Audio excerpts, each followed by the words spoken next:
বিসমিল্লাহির রহমানির রহিম। আসসালামু আলাইকুম। আজ আমি চিকেন দিয়ে একটু ভিন্নভাবে ভর্তা বানাবো, সেই রেসিপিটা দেখাতে চলে আসলাম। আশা করি আপনাদের ভালো লাগবে। এখানে আমি চিকেনগুলোকে কিমার মতো করে কেটে নিচ্ছি।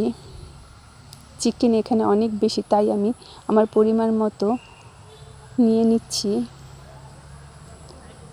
চিকেন হিসাবে তার পরিমাণ মতো এখন আমি আদা এবং রসুন বাটা দিচ্ছি, সামান্য পরিমাণ হলুদ গুঁড়ো, স্বাদ মতো মরিচের গুঁড়া, চিকেন পরিমাণ গরম মশলার গুঁড়া, স্বাদ মতো লবণ দিয়ে ভালোভাবে মেখে ম্যারিনেট করে নিচ্ছি।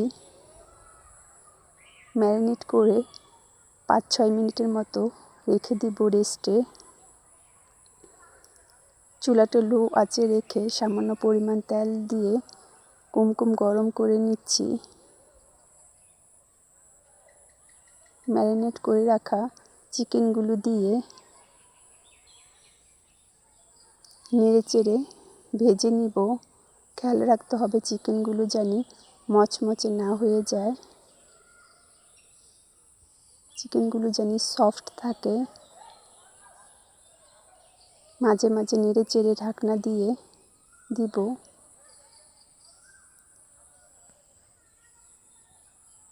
কোনো নতুন আপু কিংবা ভাইয়ারা আমার ভিডিওটা যদি আপনারা দেখে থাকেন এবং আপনাদের কাছে যদি আমার ভিডিওগুলো ভালো লাগে, আশা করি আমার পরিবারে যুক্ত হবেন, লাইক কমেন্ট করবেন, শেয়ার করবেন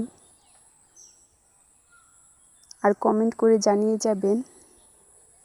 এখন আমি এখানে মিষ্টি কুমড়া কয়েক টুকরো দিয়ে সামান্য পরিমাণ লবণ, সামান্য পরিমাণ হলুদ গুঁড়ো, মরিচের গুঁড়া দিয়ে মেখে রেখেছি।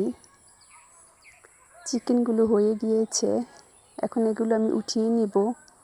চিকেনগুলো ভাজতে এবং সিদ্ধ হতে আমার 6-7 মিনিটের মতো লেগেছে।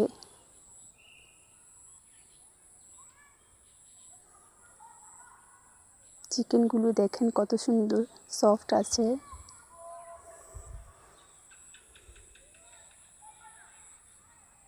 এখন আমি এই কড়াইতে মিষ্টি কুমড়াগুলো ভেজে নিব।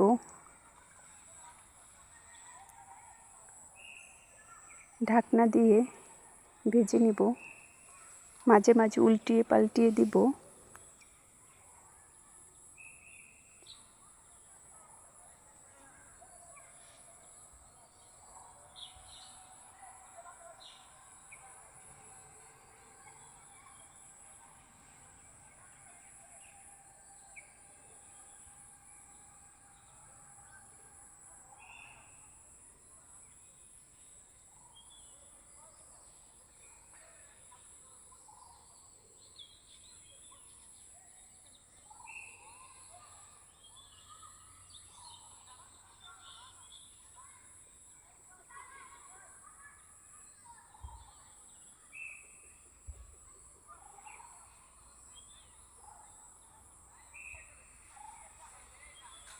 হয়ে গিয়েছে আমার মিষ্টি কুমড়া ভাজা। দেখেন কীরকম সিদ্ধ হয়েছে, কেমন সফট হয়ে গিয়েছে। এখন আমি এখানে বড় একটা পেঁয়াজ কুচি নিয়েছি। এখানে সামান্য পরিমাণ লবণ দিয়েছি, কারণ চিকেন এবং মিষ্টি কুমড়াতে আমি লবণ দিয়ে মেখে ভেজেছি, তাই এখানে সামান্য পরিমাণ লবণ দিয়েছি।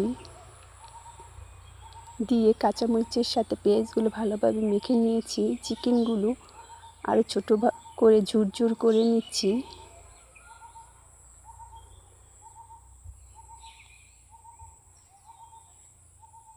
চিকেনের সাথে পেঁয়াজগুলো ভালোভাবে মেখে নিচ্ছি।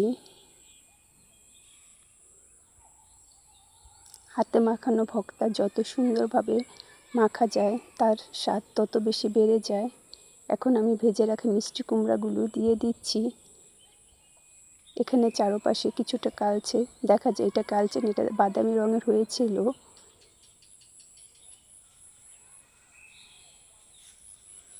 সুন্দরভাবে আমি চিকেনের সাথে মিষ্টি কুমড়াগুলো ভালোভাবে মেখে নিচ্ছি। দিয়ে দিচ্ছি পরিমাণ মতো সর্ষের তেল। হয়ে গেল আমার মজাদার চিকেন মিষ্টি কুমড়ার ভর্তার রেসিপি। আশা করি আপনাদের ভালো লাগছে। ভালো লাগলে আমার পাশে থাকবেন, লাইক কমেন্ট করবেন।